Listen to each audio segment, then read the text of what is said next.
Okay, so now 3.5, Introduction to Functions. And we are going to talk about different ways of representing the functions as we do this. So first, some vocabulary. A relation is a rule of correspondence between each element in one set, which is the domain,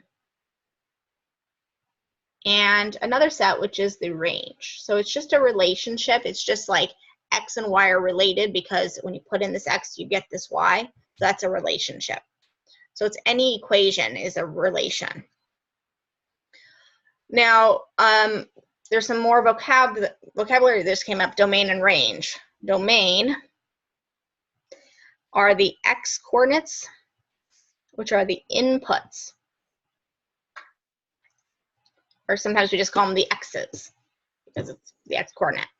The range has to do with the Y coordinate, and that's the output.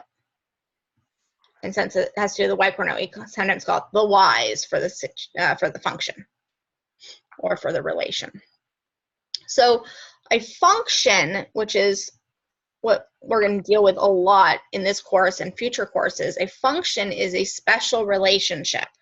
It's a special relation. It needs to meet this definition. A relation in which each input, so each X, is associated with only one output, which is your Y.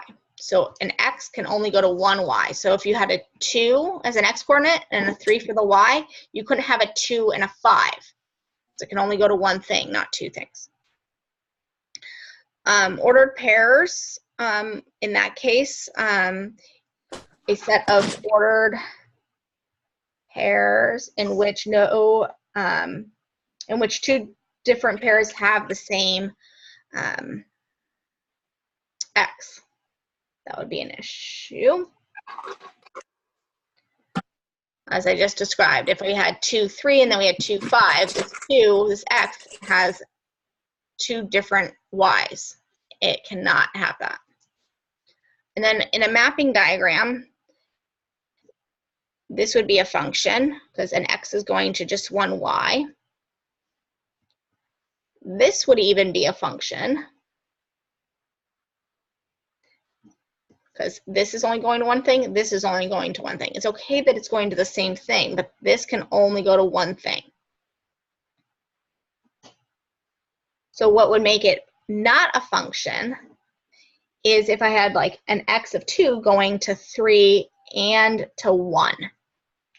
So if you're given a problem and you don't like the way it's presented, you can maybe make it like look like a mapping diagram if you prefer it, or order pairs if you prefer it, or you can do the graph of it and see if that works. So for the graph, it must pass the vertical line test. So what that means is a vertical line can only cross one place. So if it crosses 2 like this, it's not a function. Here, it never crosses more than the 1 point. Same with this one, and same with this one. So the rest of those are all functions. So if I had something like this, that would not be a function because I'd go through 2 places with my vertical line.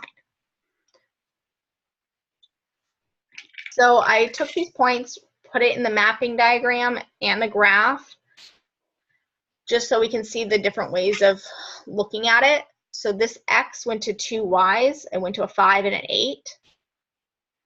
When we look here, this X goes to 2 Y's, so again, it's not a function, and here it doesn't pass the vertical line. So this is the 3 different representations for when it's not a function. And then there's some representations for things that are functions for the rest of these. Domain and range can be a little bit tricky for some people. Hi, Fabiola. Welcome. The domain are your X's, so you simply say 2 is an X and 4 is an X. For your range, 5, 1, and 8 are all X's. If you look at the mapping diagram, you can also see there are the X's, there are the Y's. Here the X is of 2, it happens twice, and 4. And the range, your y's, you have a y of 1, a y of 5, and a y of 8.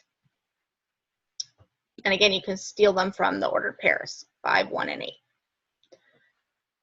So those are when there's distinct points. But sometimes you don't have distinct points. You have a continuous thing like curve right here. So for your domain, your smallest x, the lowest it goes in the x direction is -3. And then it has -2.9, -2.5, -2, -1, -0.5, 0, 1, 1.25, 2.1, 3, etc., all the way until you get to 4. Because there's a closed dot at -3, we are going to use a bracket, and it goes all the way to 4 with an open dot, so a parenthesis. So that has to do with your x's. And then your range has to do with your y's. Again, smallest to biggest, so bottom to top. So the lowest your graph goes is here at -5. And the highest it goes is actually up here. So it's not about the end points. It's not about these points. It's about the lowest and highest the graph goes.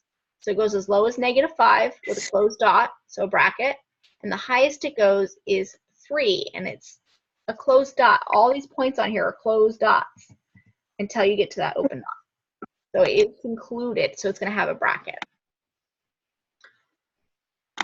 And then for question 4, because it had an arrow here, it's going to keep going to -infinity up to 5 for the x, as low as -1, all the way to infinity, because it keeps going up since it has the arrow there. So are there questions so far on any of these topics? So it's only not a function when it has a repeat in the domain, correct? Correct. Okay.